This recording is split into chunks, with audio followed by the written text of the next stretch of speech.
बिस्मिल्लाहिर्रहमानिर्रहीम। आज हम स्टार्ट कर रहे हैं। आप देख सकते हैं प्रोफेसर एकेडमी का हमारे पास ये पेपर है, फर्स्ट ईयर फिजिक्स का प्रीलिम का पेपर है। तो इसके एमसीक्यूज हम लोग सॉल्व करते हैं। एक बहुत अच्छा पेपर सेट किया हुआ है।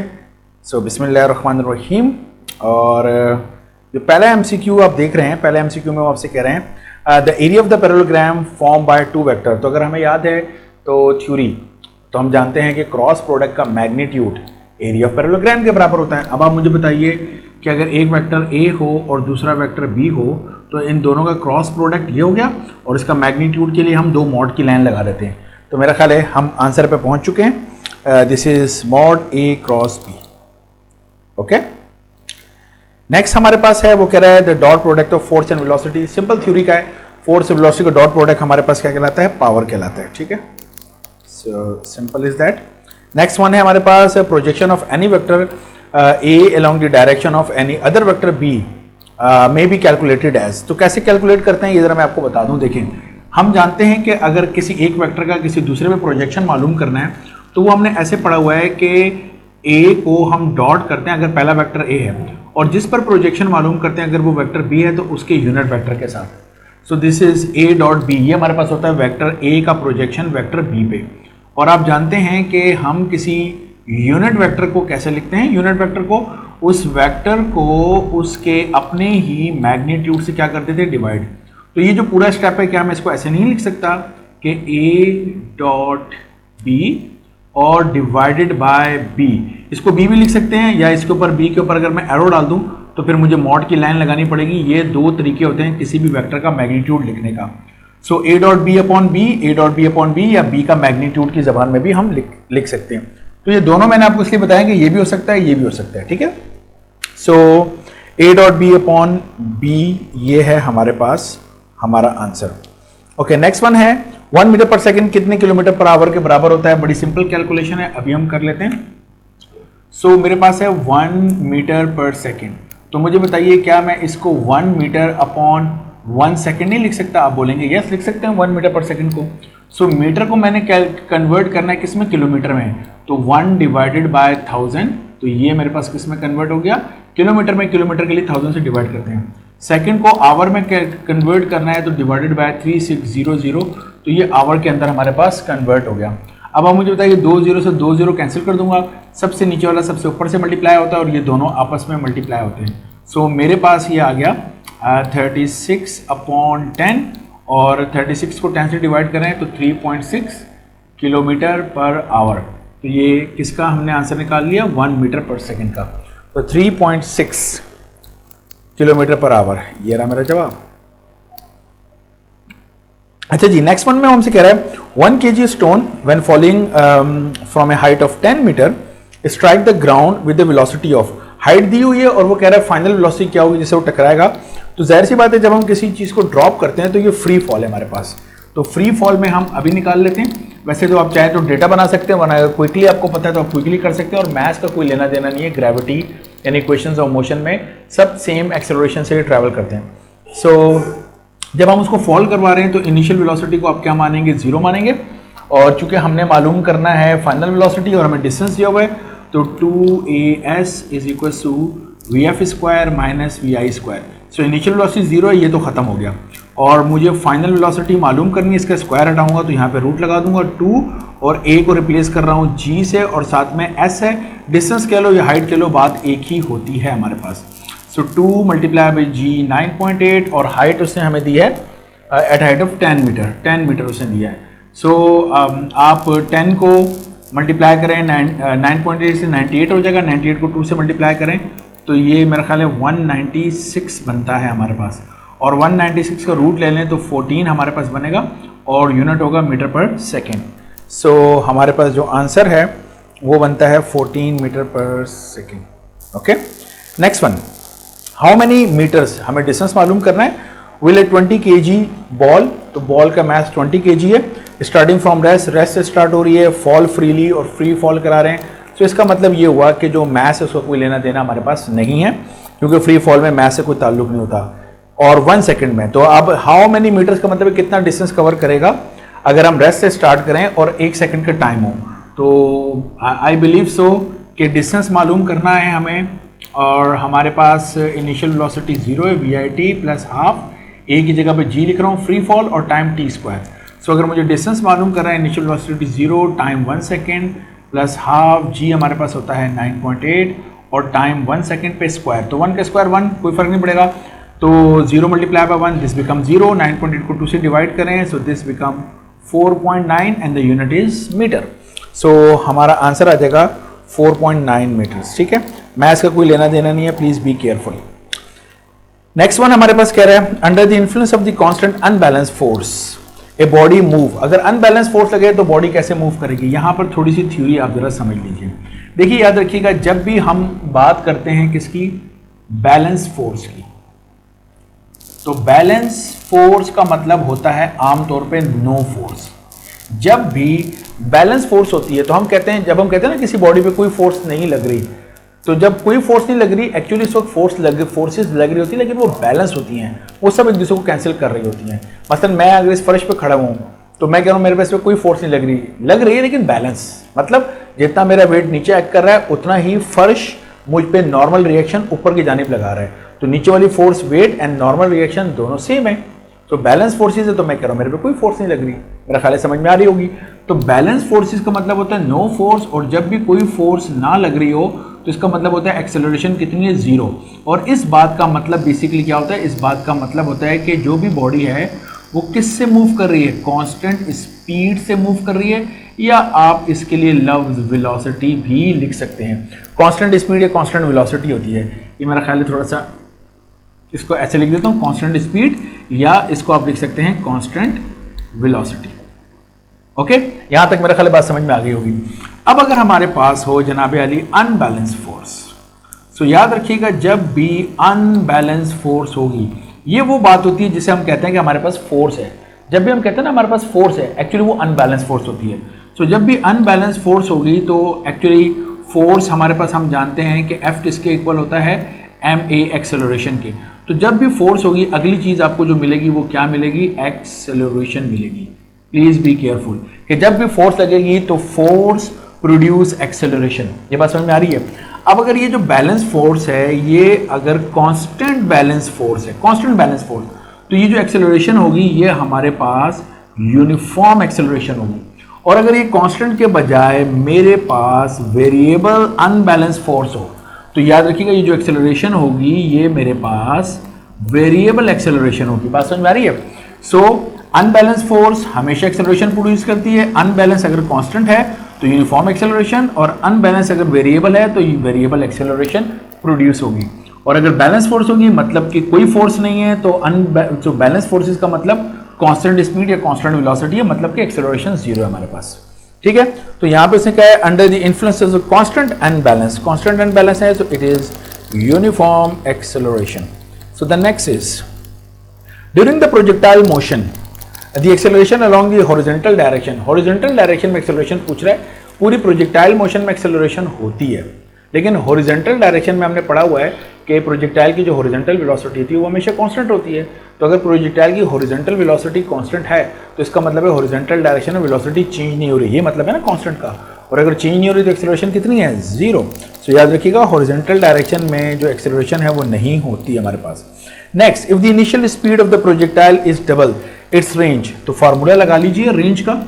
तो जैसे ही फार्मूला लिखेंगे तो क्विकली हमें समझ में आ जाएगा कि क्या जवाब है। देखिए रेंज का फार्मूला हमारे पास है V0 स्क्वायर अपॉन जी, और यह है साइन 2 थीटा। तो मेरे पास मुझे बताइए नई रेंज क्या होगी अगर इनिशियल वेलोसिटी को मैं डबल कर दूं, तो उस पर स्क्वायर है डिवाइडेड बाय जी, और हमारे पास है साइन 2 थीटा। ये बात समझ में आ रही है। सो द नेक्स्ट स्टेप अगर मैं करता हूं तो ये स्क्वायर 2 पे लगाऊंगा, this become 4, this become V0 square, this become sine 2 theta upon G. तो sine V0 square upon G sine 2 theta ये हमारे पास रेंज है, तो this become 4r। So new range हमारे पास क्या होगी, प्रीवियस रेंज को मल्टीप्लाई बाय 4 कर दें, यानी 4 टाइम्स इंक्रीज करेगी। So increase 4 time, this is my answer. Next one, if the velocity of the body moving on a circular path is double, तो सेंट्रीपिटल एक्सेलरेशन क्या होगी, बिल्कुल इसी तरीके से कि सेंट्रीपिटल एक्सेलरेशन का फॉर्मूला होता है v not square upon g। अभी जिस तरह मैंने यहाँ इनिशियल वेलोसिटी को डबल किया था ना, इसी तरह यहाँ डबल कर दें तो मुझे बताएं, अगर मैं 2v नॉट अपॉन g कहाँ से आ गया, v not square upon r होता है, तो v नॉट 2v नॉट के ऊपर होल स्क्वायर अपॉन r अगर मैं करता हूँ तो ये बताइए ये 2 का स्क्वायर कितना हो जाएगा, 4 नहीं हो जाएगा, तो सेंट्रीपिटल एक्सेलरेशन 4 टाइम्स इंक्रीज करेगी। So the answer is 4 times. ठीक है, नेक्स्ट वन हमारे पास, during circular motion the angle between linear and angular velocity, during circular motion the angle between linear and angular velocity, हमारे linear velocity और angular velocity के दरमियान हमारे पास angle पूछ रहे हैं। तो मुझे बताइए, अगर मैं एक सर्कल बना लेता हूं और उसमें मैं लीनियर और एंगुलर वेलोसिटी आपको दिखाता हूं, तो उसके दरमियान एंगल क्या होगा। ऐसे सर्कल हम बना लेते हैं, सेंटर से लेके बॉडी तक का जो डिस्टेंस है वो हमारे पास कहलाता है रेडियस। तो ये है डायरेक्शन हमारे पास लीनियर वेलोसिटी की, और एंगुलर वेलोसिटी क्या होती है, इस तरीके से हम ओमेगा बनाते हैं, मतलब वो परपेंडिकुलर होती है। सो एंगुलर वेलोसिटी यूं परपेंडिकुलर है, बाहर की जानिब आ रही है वेलोसिटी के ऊपर, तो वेलोसिटी और एंगुलर वेलोसिटी के दरमियान जो एंगल है वो 90 डिग्री हमारे पास होता है। सो हमारा जो जवाब है वो है 90 degrees. Next, the angular speed of the second hand, second जो घड़ी है उसमें वो सुई जो सेकंड की सुई होती है उसकी एंगुलर स्पीड हमें मालूम करनी है, कोई मसला नहीं है। सेकंड की सुई एक पूरा चक्कर जो बनाती है वो एंगल बनाती है 2 पाई, और इस दौरान जो टाइम होता है सेकंड की सुई एक चक्कर कितनी देर में मुकम्मल करती है, 60 सेकंड में। तो 2 1 एंड 2 30, सो पाई अपॉन 30, और यूनिट होगा रेडियन पर सेकेंड। ठीक है, सो पाई अपॉन 30 रेडियन पर second, this is the answer. Next, the angle subtended at its center by the arc whose length is double to that of the radius। ये अभी मैंने इससे पहले जो फॉरमैन कॉलेज का पेपर सॉल्व किया था उसमें भी ये क्वेश्चन था, और वो क्वेश्चन बिल्कुल इसी तरीके से था कि जो एंगुलर डिस्प्लेसमेंट होता है वो होता है s अपॉन r। ठीक है, सो अगर जितना हमारे पास रेडियस है उस रेडियस का डबल हमारे पास अगर आर्क लेंथ हो, यानी रेडियस का डबल 2r हमारे पास आर्क लेंथ हो, तो ये एंगल कितना बनेगा, r से r कैंसिल कर देते तो ये आता है 2 रेडियन। तो 2 रेडियन है, हम जानते हैं कि 1 रेडियन हमारे पास किसके इक्वल होता है, 57.3 के। तो 2 रेडियन क्या होगा, मल्टीप्लाई बाय 2 कर दें तो 114.6 डिग्रीज के बराबर हमारा आंसर आता है। ये लगा बंदा एक क्वेश्चन है जो कि आपको रटा होना चाहिए कि किस तरीके से हमने इसका आंसर क्विकली करना है। ओके जनाब, the unit of angular momentum, angular momentum अगर थ्योरी याद है तो डायरेक्टली जवाब जूल सेकेंड हमारा एंगुलर मोमेंटम का यूनिट होता है।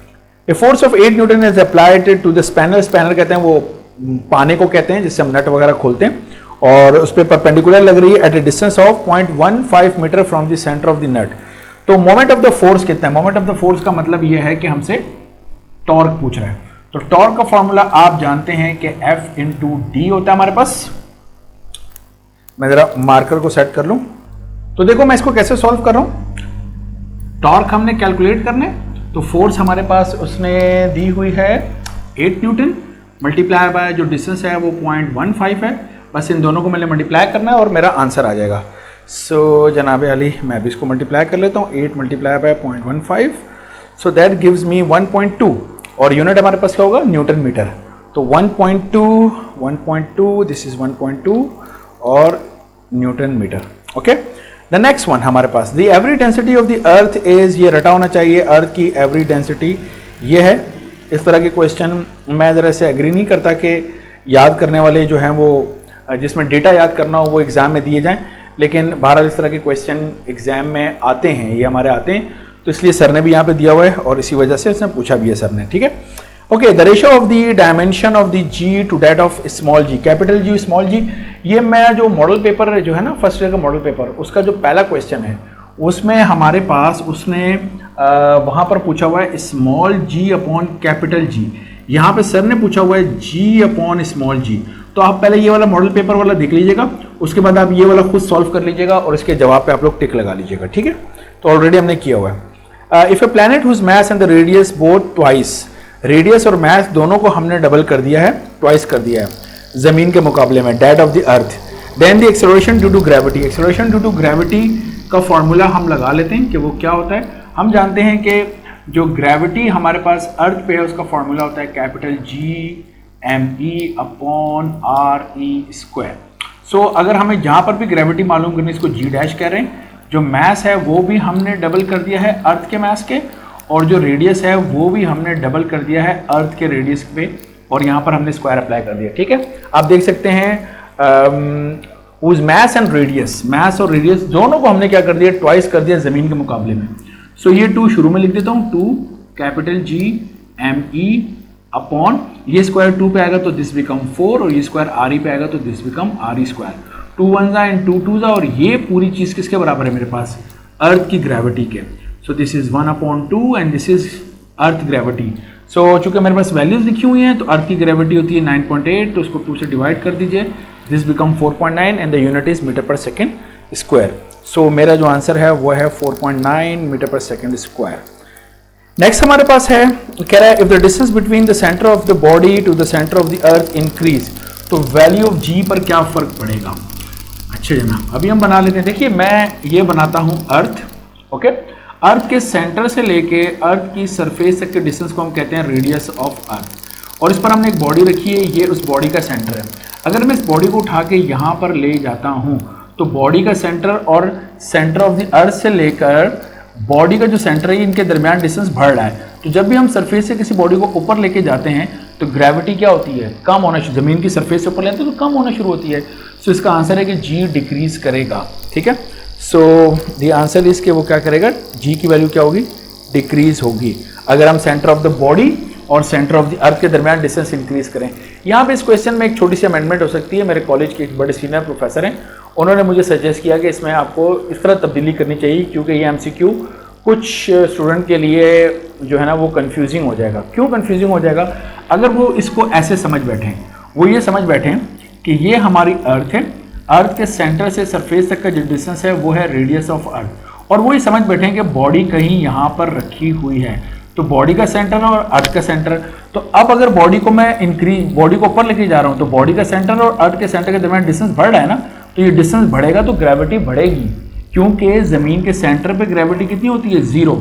सेंटर से जैसे जैसे ऊपर जाते हैं ग्रेविटी बढ़ते बढ़ते बढ़ते बढ़ते सरफेस पर ग्रेविटी मैक्सिमम हो जाती है, जो कि होती है 9.8 मीटर पर सेकेंड स्क्वायर। ठीक है, और उसके बाद जब सरफेस से ऊपर जाना शुरू करते हैं तो ग्रेविटी फिर कम होना शुरू होती है। सो अगर स्टूडेंट यहाँ से समझ बैठे कि ज़मीन के सेंटर से और बॉडी के सेंटर के दौरान डिस्टेंस बढ़ रहा है, तो शुरू में ये काम ज़्यादा होगी, फिर कांस्टेंट होगी और उसके बाद डिक्रीज होना शुरू होगी। देख रहे हैं कैसे वेरिएशन हो सकती है। सो मेरा ख्याल है वो बिल्कुल जेन्युइन बात कर रहे थे, ये चीज़ इंक्लूड हमें कर लेनी चाहिए इसको। लेकिन यहाँ पर जो हमारा मतलब था ना MCQ से, वो मतलब यही था कि सरफेस पर रखा हुआ है ज़मीन की और ज़मीन की सरफेस से ऊपर लेके जा रहे हैं, तो उस लिहाज से हमने ये ऑप्शन यहाँ पर टिक किया हुआ है, decrease. Okay okay, the next one कह रहा है above the surface of the earth if we go to the distance equal to double of इस radius of the earth then the value of G will become.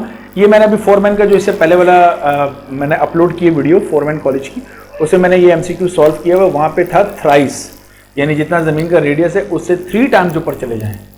तो यहाँ पर है जितना ज़मीन का रेडियस है उससे डबल ऊपर चले जाएं। चैप्टर नंबर 6 न्यूमेरिकल नंबर 5 का सेकंड पार्ट है ये। तो बिल्कुल उसी तरीके से जैसे मैंने वहाँ से सॉल्व किया था, बिल्कुल एग्जैक्टली तुम यहाँ पर भी सॉल्व करोगे तो ये जो वैल्यू बन जाती है सीधी सीधी बन जाती है कि कैपिटल GME और सेंटर से जो डिस्टेंस बन जाता है वो बन जाता है 3RE और ऊपर बन जाता है स्क्वायर। तो ये हमारे पास बन जाता है 1/9 GME अपॉन RE स्क्वायर। बड़ी क्विकली मैं सॉल्व कर रहा हूँ, ठीक है, ये बात है। और बाकी ये सारी चीज़ हमारे पास G डैश इज 1/9 और अर्थ की ग्रेविटी, तो अर्थ की ग्रेविटी से 9 टाइम्स रिड्यूस हो जाएगा। सो वहाँ पर आप इसको कंप्लीट सोल्यूशन पिछली वीडियो में देख सकते हैं। सो विदाउट वेस्टिंग टाइम हम आगे चलते हैं। The value of gravitational constant G was determined bye, ये पहले भी पेपरों में पूछा हुआ है, इसका मतलब है कि कोई अहम सवाल है जो कि इस दफ़ा काफ़ी लोग पूछ रहे हैं। हेनरी कैवेंडिश मैं पहले बता चुका हूँ, रटने वाला क्वेश्चन है ये। Formula of the kinetic energy, kinetic energy का फॉर्मूला क्या है, देख के ऐसा लगता है बहुत आसान सा MCQ है, लेकिन ये आसान नहीं है। क्यों? क्योंकि हम जानते हैं कि काइनेटिक एनर्जी का जो फॉर्मूला है वो हमारे पास होता है 12 mv²। एक तो हमारे पास ये हो गई बात। दूसरा, क्या मैं इसको ऐसे तब्दील कर सकता हूँ 12 mv² multiply by m divided by m, तो मेरा ख्याल कोई फर्क नहीं पड़ा। आप बोलेंगे बिल्कुल कर सकते हैं। मुझे बताइए क्या ये डिवाइड में जो m है ये 2 के साथ में मल्टीप्लाई करके इसको मैं कर देता हूँ 2m, तो ये न्यूमरेटर का m मल्टीप्लाई होगा तो m² v² हो जाएगा। और mv क्या होता है हमारे पास, यानी मैं इसको ऐसे कह रहा हूँ mv और ऊपर whole square divided by 2m। So mv product of mass and velocity momentum होता है, मोमेंटम पे square upon 2m। So this is another formula of kinetic energy, जो पहले भी मैं एक MCQ के अंदर कर चुका हूँ डीजे कॉलेज वाले में। सो काइनेटिक एनर्जी का ये फार्मूला भी है और ये ऊपर वाला भी है। So there are two formulas. तो आपने ये ना हो कि रटुओं की तरह बस जल्दी से हाफ mv² देखा और उस पर टिक कर दिया। हाफ mv² भी है, p²/2mb है, तो इसका मतलब है बोथ a एंड b ये दोनों मेरे ऑप्शन होंगे। ठीक है, मेरा ख्याल है ये समझ में आ रहा होगा, आसान से है। अगर कोई कंफ्यूजन हो आप लोगों को, मैं फिर बता रहा हूँ, आप मुझे कमेंट्स करके मुझसे पूछ सकते हैं। ओके, चलें जनाब, नेक्स्ट वाले पे मूव करते हैं और देखते हैं कि नेक्स्ट में हमारे पास क्या है। ये मैंने करा लिया। ओके जी, 33.5 हॉर्स पावर कितने वॉट के बराबर है? तो कन्वर्जन फैक्टर आपको पता होना चाहिए। हम जानते हैं कि 1 हॉर्स पावर बराबर है 746 वॉट के। तो अगर मुझे 33.5 हॉर्स पावर दिया हुआ है तो 33.5 मल्टीप्लाई बाय 746, तो यहाँ से मेरे पास ये आंसर आ जाएगा। कैलकुलेटर से मैं करके देख लेता हूँ कि ये जनाब अली कितना बनता है। 33.5 टाइम्स 746, सो दैट गिव्स मी 24991। सो मेरा आंसर आ रहा है 24991। तो क्या यहाँ पे कोई ऐसा ऑप्शन है? तो यानी यह है 24,991। तो 24,991 तकरीबन 25,000 है। तो जो अप्रोक्सीमेट आंसर है वो हमारे पास ये रहा 25,000। ठीक है, नेक्स्ट वन हमारे पास है, कह रहा है in British engineering system 1 horse power. तो ये तो फिर रटा होना चाहिए कि 1 हॉर्स पावर किससे बराबर है? 550 फीट पाउंड पर सेकंड के इक्वल होता है। ओके, नेक्स्ट वन हमारे पास है, कह रहा है man weighing 600 newton climbs 5 metre vertical upward in 8 second. His rate of work, rate of working, rate of work याद रखिएगा पावर को हम कहते हैं। तो अगर हम पावर का फॉर्मूला लिखते हैं तो पावर हम जानते हैं work divided by time, rate of doing work. अब वो वर्क जिसको करके हम नीचे से ऊपर की जानिब जा रहे हैं, क्या उस वर्क को हम पोटेंशियल एनर्जी नहीं कहेंगे? बिल्कुल कहेंगे, divided by time. Potential energy का फॉर्मूला होता है mgh अपॉन टाइम। तो मुझे बताइए ये mg हमारे पास क्या होता है? क्या ये mg बॉडी का वेट नहीं होता? तो ये वेट है। मैं इसको पूरा पूरा लिख देता हूँ, weight multiply by height divided by time. So जनाब अली आप देख सकते हैं उसने वेट दिया हुआ है 600, तो वेट की जगह पे मैंने लिखा 600 और हाइट उसने मुझे दी है 5 मीटर, तो मैंने लिखा 5 डिवाइडेड बाय टाइम आप देख सकते हैं उसने दिया हुआ 8 सेकेंड। सो बस इसको आप कर लीजिए कैलकुलेटर में रख के, हमारे पास आंसर आ जाएगा कि कितना बनता है। So 600 times 5 is equal to this divided by 8, so that gives me 375। So मेरा आंसर है 375। ठीक है, तो 375 और यूनिट क्या बनेगा हमारा? वॉट। उसके बाद कह रहा है द इंटेंसिटी लेवल। आप देख रहे हैं इससे पहले वाले क्वेश्चन में हमारे एमसीक्यूज में हमारे पास क्या था, जो पिछला हमने पेपर सॉल्व किया था उसमें था इंटेंसिटी ऑफ साउंड। यहां पर है इंटेंसिटी लेवल ऑफ साउंड। तो इंटेंसिटी लेवल जो है साउंड का, intensity level of sound of intensity, ये 10-12 नहीं है, ये बेसिकली 10 की जो पावर है वो -12 है, ये याद रखिएगा। तो ये है 10 की पावर -12। अगर ये हमारे पास इंटेंसिटी है, क्योंकि इसका यूनिट क्या दिया हुआ है? वॉट पर मीटर स्क्वायर, ये इंटेंसिटी है। तो इंटेंसिटी लेवल क्या बनेगा? और वो कह रहा है कि इन बेल, बेल में हमें वो बता रहा है। अच्छा, ये जो बेल लिखा हुआ है ये BELL बेल नहीं होता, BEL होता है, मिसप्रिंट है, BEL खाली है। सो जनाब इंटेंसिटी लेवल जो भी है फॉर्मूला, इंटेंसिटी लेवल अगर आप 10 वाला करते हैं फिर भी वही बात है, और अगर 10 वाला नहीं करते, चले मैं 10 से कर देता हूं, log I upon I not, ये हमारे पास है वेबर फ्रेशनर लॉ। सो मुझे बताइए 10 log I, इंटेंसिटी उसने हमें कितनी दी है? 10⁻⁻12, और I नॉट कितना होता है? 10⁻⁻12। अब जिन बच्चों को नहीं मालूम वो जाके जरा इसकी थ्योरी देख ले। मेरा ख्याल है मैंने intensity of sound, characteristic of sound wave के ऊपर मैंने वीडियो बनाई है आई बिलीव, और अगर नहीं बनाई तो फिर याद रखिएगा I नॉट की this is the fix value, 10⁻⁻12 this is the fix value of I not. और जो भी इंटेंसिटी दी है वो 10⁻⁻12 I रखी जाएगी। तो ये दोनों कैंसिल हो जाएंगे, तो हमारे पास 10 log 1 हो जाएगा। याद रखिएगा this is known as common log. हमारे साइंटिफिक कैलकुलेटर में LG ये बटन है LG, और इस बटन के ऊपर लिखा हुआ है LN, नहीं इस बटन के ऊपर नहीं, सॉरी, और एक और बटन है जो कि है हमारे पास LN।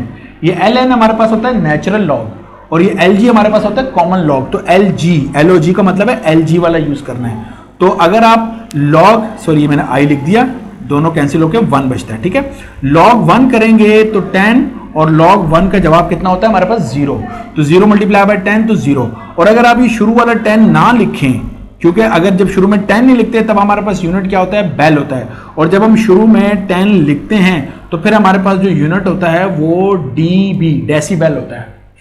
ये सारी थ्योरी की बातें, ठीक है। अगर 10 लिखेंगे तो डीबी और 10 नहीं लिखेंगे तो फिर बेल लिखते हैं। तो 10 ना भी लिखें 10 लिखें, ऑब्वियस सी बात है आपका जवाब कितना आ रहा है, 0 आ रहा है। सो जो ऑप्शन है हमारे पास वो है 0। ओके, नेक्स्ट वन कह रहे हैं the mass of the body suspended from spring is double. अगर मास डबल कर दें तो टाइम पीरियड ऑफ वाइब्रेशन, तो टाइम पीरियड पे क्या फर्क पड़ेगा सिंपल पेंडुलम के, स्प्रिंग मास सिस्टम का जो टाइम पीरियड है वो होता है 2 pi under root m upon k, ठीक है। इसमें गलती से मेरे मुंह से निकल गया कि सिंपल पेंडुलम ही है, ऐसा नहीं है। स्प्रिंग मास सिस्टम और है और सिंपल पेंडुलम और चीज है। तो if the mass of the body, जो मास है वो डबल है, अगर ये मास डबल है तो t इज इक्वल टू 2 पाई, जो नया टाइम पीरियड है, ठीक है, इसको मैंने किया 2m अपॉन k, हमने मास को क्या कर दिया, डबल कर दिया। तो t dash is equal to 2 pi multiply by under root 2 multiply by m upon k। क्या मैं ऐसे नहीं लिख सकता, इतनी मैथमेटिक्स में मेरे ख्याल आती होगी कि ये 2, ये जो रूट है ये 2 पे अलग लगा दिया और m अपॉन k पे अलग लगा दिया। तो इसको अगर मैं करूं तो ये हो गया अंडर रूट 2, सही है, नजर आ रहा है, यस।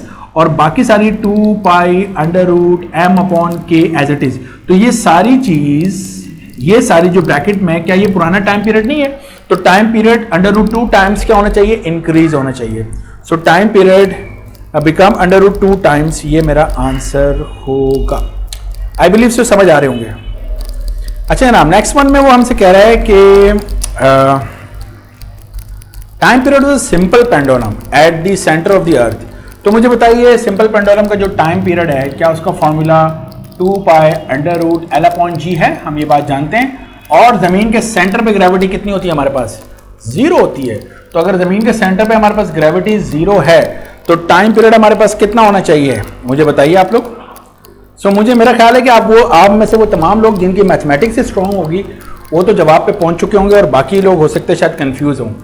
तो वो ये कि जब भी डिनोमिनेटर 0 होता है, याद रखिएगा, तो जब भी डिनोमिनेटर 0 होगा तो मैथ्स के मुताबिक जो पूरा आंसर है वो क्या हो जाता है, वो इन्फिनिटी हो जाता है। Yes, infinity. ओके, सो टाइम पीरियड किसके बराबर होगा, इन्फिनिटी के बराबर होगा। सिंपल मैथमेटिक्स मैंने यूज की है बस, और कुछ नहीं है। So if denominator is 0, whole answer become infinity, whether it is time period और whatever. Okay, next one, when the pressure of the gas is double, कहां गया, yes, when the pressure of the gas is double the velocity of the sound in it are. अगर आपको याद हो तो मैंने speed of sound के ऊपर वीडियो बनाई हुई है, और उसमें जब मैंने न्यूटन का फॉर्मूला बनाया और एक बार लैपलेस करेक्शन करा रहा था तो हमने P डिवाइडेड बाय रो लिखा था, P प्रेशर और डिवाइडेड बाय रो डेंसिटी। तो मैंने वहाँ पे कहा था कि जो साउंड की स्पीड है ना वो प्रेशर पे डिपेंड करती है ना वो डेंसिटी पे। क्यों? क्योंकि जब आप प्रेशर चेंज करते हैं तो डेंसिटी भी चेंज होती है। सो इसीलिए हमने फॉर्मूले को चेंज किया था और गैमा RT अपॉन M किया था। So it does not depend upon pressure, it does not depend upon density. Keep that in your mind. Okay? So हमारा जो जवाब है वो है unaltered. I believe so कि समझ में आ गई होगी ये बात। नेक्स्ट वन हमारे पास है, कह रहा है कि longitudinal waves can not be, longitudinal waves क्या नहीं करती। देखिए रोशनी जो है ना, लाइट, वो ट्रांसवर्स वेव है। सबूत यह है कि जो लाइट है वो पोलराइजेशन करती है। पोलराइजेशन ट्रांसवर्स वेव कर सकती हैं, लॉन्गिट्यूडनल वेव नहीं कर सकती। ये बात अच्छी तरह याद रखिएगा। तो इस का जो जवाब है हमारे पास, ये जो कह रहे हैं longitudinal wave can not be, longitudinal wave जिसका साउंड वेव है बिल्कुल रिफ्लेक्ट होती है, इंटरफेरेंस भी करती हैं, लेकिन पोलराइजेशन नहीं कर सकती। ये ट्रांसवर्स वेव करती हैं, जिस तरह लाइट की मैंने बात की। सही है, अच्छी तरह याद रहेगा। साउंड या दूसरी जबान में लॉन्गिट्यूडनल, दोनों पोलराइजेशन नहीं करती क्योंकि साउंड होती ही लॉन्गिट्यूडनल है।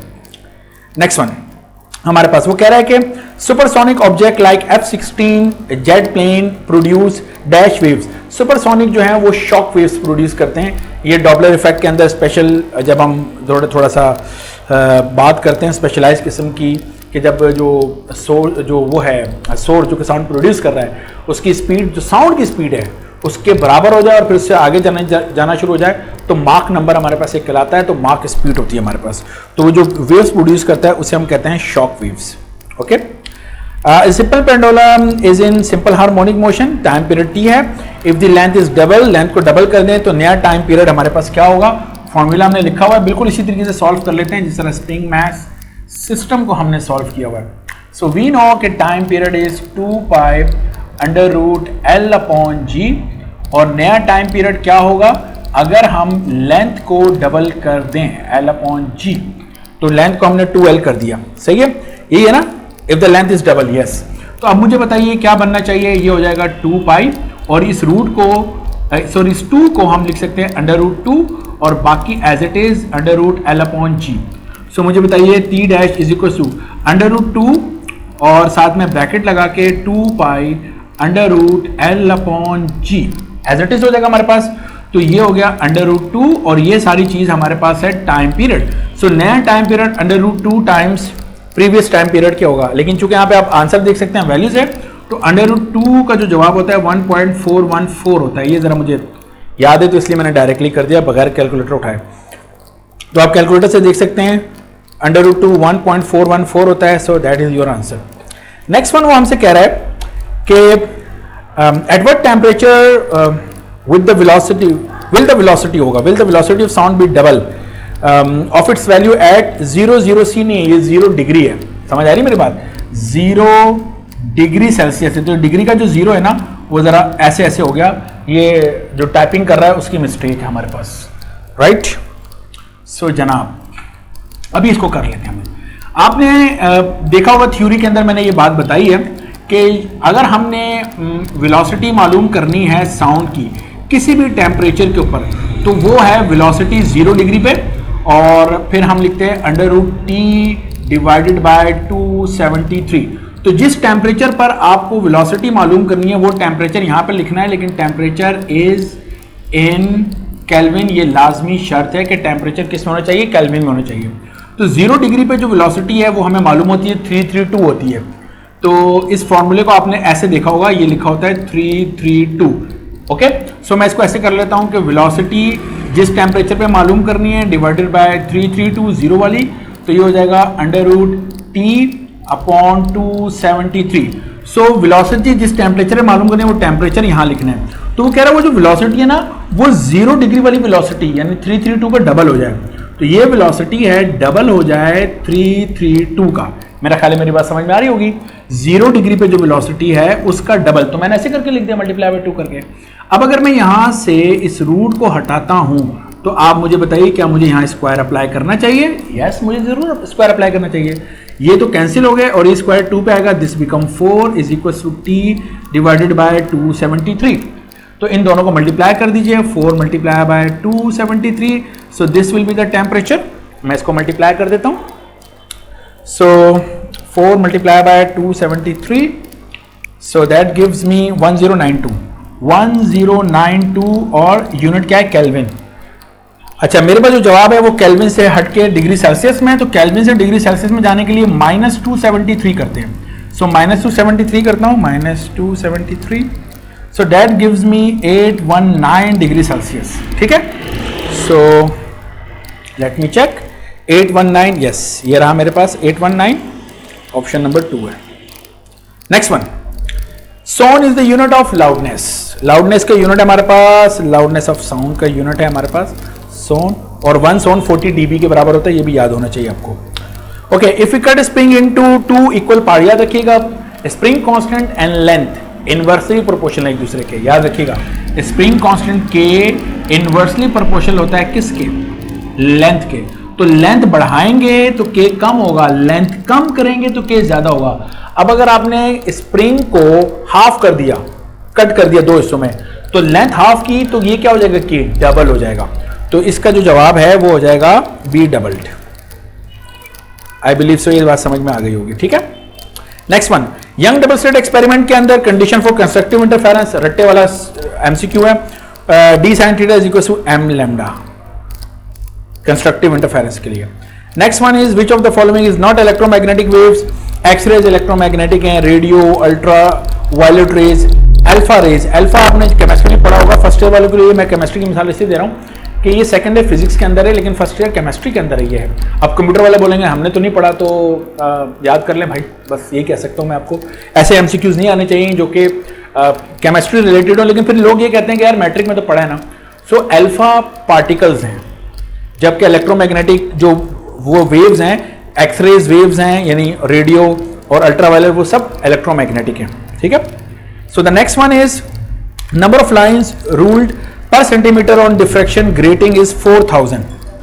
अच्छा जनाब, ये जो हमारे पास है कि number of line ruled per centimetre on a diffraction grating is 4000, और वो कह रहा है it's grating element. Grating element हमने बताना है कि कितना होगा। देखो ये कैसे करना है, ग्रेटिंग एलिमेंट जिसको हम डी कहते हैं, या मैं इसको लिख देता हूं कि दिस इज ग्रेटिंग एलिमेंट, ठीक है। इसको मालूम करने का जरा तरीका समझ लो क्या है। जितनी भी उसने लाइंस दी हैं, अगर उसने सेंटीमीटर लिखा हुआ है, तो अगर उसने सेंटीमीटर पर सेंटीमीटर दिया हुआ है तो आपने 10⁻⁻2 लिखना है। अगर उसने लिखा हुआ है मिलीमीटर, तो आपने 10⁻³ लिखना है। ये बात समझ आ रही है? आमतौर पे ये होता है सेंटीमीटर और मिलीमीटर। तो मिलीमीटर होगा तो -3, सेंटीमीटर होगा तो -2। ये जो भी जवाब आएगा इसकी पावर -1 कर लेना, बस ये कहना चाह रहा हूं। तो और ज्यादा आसान जबान में हम इसको ऐसे भी लिख सकते हैं कि जितनी भी लाइंस है, अगर सेंटीमीटर है तो 100 से मल्टीप्लाई करके पावर -1 कर दो, अगर सेंटीमीटर है, और अगर सेंटीमीटर की जगह पे मिलीमीटर हो तो 1000 कर लेना। बात समझ गए? लाइंस जितनी भी दी है मल्टीप्लाई बाय सेंटीमीटर दिया है तो 100, और अगर मिलीमीटर दिया है तो 1000, बस ये करना है हमने। ओके, अब अगर ये बात समझ में आ गई तो वो मुझे कह रहा है number of line ruled per centimetre on the diffraction grating 4000। तो लाइंस जो है वो 4000 है, और पर सेंटीमीटर उसने बोला है। देख सकते हो क्वेश्चन के अंदर क्या लिखा हुआ है, पर सेंटीमीटर। तो पर सेंटीमीटर है तो मैं इसको मल्टीप्लाई बाय 100 कर दूंगा और पावर कितनी कर दूंगा, -1। That's it. अब ये कैलकुलेटर से हिसाब से पूछ लो कि कितना बनता है। तो 4000 तो 40,000, मतलब कर लो यार, ज़्यादा दिमाग का इस्तेमाल करो। Multiply by 100, that's it. और इसकी पावर -1 की 2.5 10⁻⁻6। तो ये जवाब आ रहा है 2.5 10⁻⁻6। That's it. सो कहाँ गया जनाब, ये फर्स्ट वन है, ये है जवाब हमारे पास। नेक्स्ट वन कह रहा है if we narrow the distance between two slit Young double slit experiment में, तो फ्रिंज की विड्थ, तो हम क्या ये बात जानते हैं, फ्रिंज स्पेसिंग, दो फ्रिंजेस के दरमियान डिस्टेंस है, फ्रिंज स्पेसिंग λL/d। तो वो कह रहा है कि if we narrow the distance between two slits, पहली स्लिट जो थी जिसको हमने कहा था S1, दूसरी स्लिट जिसको हमने कहा था S2, इन दोनों के दरमियान जो डिस्टेंस है उसे हमने क्या कहा था, D। तो अगर ये डिस्टेंस हम नैरो कर रहे हैं, यानी दोनों स्लिट के दरमियान डिस्टेंस क्या कर रहे हैं, कम कर रहे हैं, डिस्टेंस क्या कर रहे हैं, कम कर रहे हैं।